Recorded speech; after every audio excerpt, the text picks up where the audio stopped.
Bienvenue dans cette nouvelle vidéo de la série 10 minutes théologiques.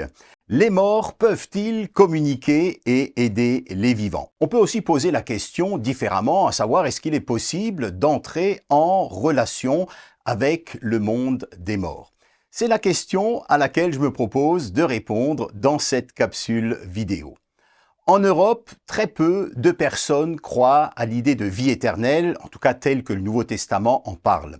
Par contre, les gens veulent bien savoir où sont passés les êtres chers qui ont disparu et s'il est possible de communiquer avec eux. Est-il possible, par exemple, d'avoir un contact avec ce fils qui s'est tué à 19 ans en voiture alors qu'il rentrait d'une soirée avec des amis? Est-ce que c'est possible de contacter ce père avec qui vous étiez en froid depuis longtemps? Est-ce que c'est possible de lui parler, de s'excuser, de savoir comment il va, de lui demander pardon? Pour trouver des réponses, bien des personnes font appel à ce qu'on appelle un médium ou alors un passeur d'âme. De quoi s'agit-il? Pour faire court, un médium est une sorte d'intermédiaire entre notre monde et le monde des esprits. Tout médium dit avoir un guide spirituel qui l'identifie à un esprit ou un ange qui lui permettrait, soi-disant, de se connecter au monde des morts. Le passeur d'âme, lui, est aussi une sorte de médium. C'est une personne qui serait là pour aider les âmes errantes des personnes décédées à partir de cette terre pour aller dans le tunnel de lumière. Le passeur d'âme intervient aussi parfois comme une sorte de nettoyeur énergétique des lieux, en particulier dans des maisons où il y aurait des énergies ou des présences mauvaises. Ces pratiques, en réalité, ne sont pas nouvelles. Ce sont des pratiques qui existent depuis la nuit des temps et vous retrouvez ces pratiques dans toutes les religions et toutes les cultures.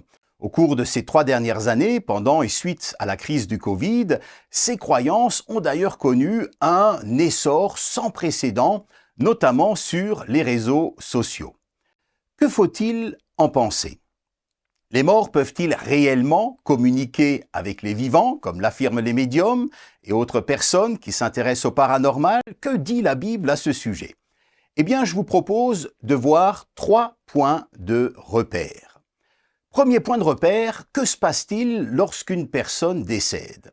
Lorsqu'une personne croyante meurt, c'est-à-dire une personne qui a confié sa vie au Christ, lorsqu'elle décède, eh bien son corps physique reste sur terre, où il sera inhumé, mais son âme ou son esprit continue de vivre et se retrouve immédiatement dans la présence de Dieu. L'apôtre Paul, qui a écrit la moitié du Nouveau Testament, nous dit ceci: nous sommes pleins de courage et nous aimons mieux quitter ce corps pour aller habiter près du Seigneur. Et Jésus dira au criminel crucifié à côté de lui: je te le dis, c'est la vérité, aujourd'hui tu seras avec moi dans le paradis. L'âme du croyant ne se retrouve pas dans un tunnel de lumière, elle ne flotte pas non plus je ne sais où en attendant qu'un médium lui donne la possibilité de partir, elle se retrouve immédiatement dans la présence du Seigneur, en attendant ce que la Bible appelle la résurrection des corps. Maintenant, qu'en est-il de celui ou de celle qui n'a pas cru? Eh bien, selon la Bible, son âme, elle aussi, continue de vivre, mais loin de Dieu, dans un lieu que la Bible nomme la Géhenne, ou le séjour des morts. Deuxième point de repère. Plusieurs textes bibliques condamnent de manière explicite le fait d'interroger les morts. Le 3e livre de la Bible, par exemple, nous dit ceci: « Ne cherchez pas à consulter les esprits des morts, d'une manière ou d'une autre, cela vous rendrait impurs. » Et un autre passage qu'on trouve dans le 5e livre de la Bible nous dit ceci: « On ne devra trouver parmi vous personne qui consulte les morts. » On peut se poser la question, mais pourquoi le verdict de Dieu est-il aussi sévère? Eh bien, je vois au moins 3 raisons à cela. Faire appel à des morts, ou même les prier, est considéré comme le fait d'adorer de faux dieux. C'est ce qu'on appelle dans le langage biblique de l'idolâtrie. Ensuite, faire appel à des morts nous met en relation avec le monde des esprits mauvais. Je vous en dirai plus dans quelques instants. Et pour finir, chercher un contact avec les défunts peut causer de graves dégâts au niveau psychologique, spirituel et physique dans la vie des personnes. Un des plus grands médiums de France, Henri Vigneault, explique que ces pratiques médiumniques quotidiennes seraient responsables de son vieillissement prématuré et de ses problèmes de santé. Troisièmement et dernier point de repère, Dieu est le maître des vivants et des morts. Jésus dit dans le livre de l'Apocalypse au chapitre 1 et verset 8, « Je détiens les clés de la mort et du séjour des morts ». Le monde des morts n'est pas sous le pouvoir des médiums ou autres spirites, mais uniquement sous le pouvoir, sous l'autorité du Christ. Il y a une séparation, si vous voulez, nette, une sorte de barrière infranchissable entre notre monde et celui des morts. Mais peut-être que vous allez me dire, oui, mais dans l'Ancien Testament, tu sais, il y a une histoire qui semble contredire tout cela. En effet, vous avez dans l'Ancien Testament un récit un peu spécial. C'est l'histoire du roi Saül. Saül qui a été rejeté par Dieu à cause de sa désobéissance, il est attaqué par les Philistins, il est désemparé, il est saisi de crainte, Saül consulte Dieu, mais Dieu ne lui répond pas. Il demande alors à ses serviteurs de chercher une femme qui invoque les morts. Pour ne pas être reconnu, Saül se déguise et se rend chez une médium. Il lui demande de faire remonter du séjour des morts le prophète Samuel, et en effet, Samuel remonte du séjour des morts et va parler directement avec Saül. Cette histoire, si elle vous intéresse, se trouve dans le premier livre de Samuel au chapitre 28.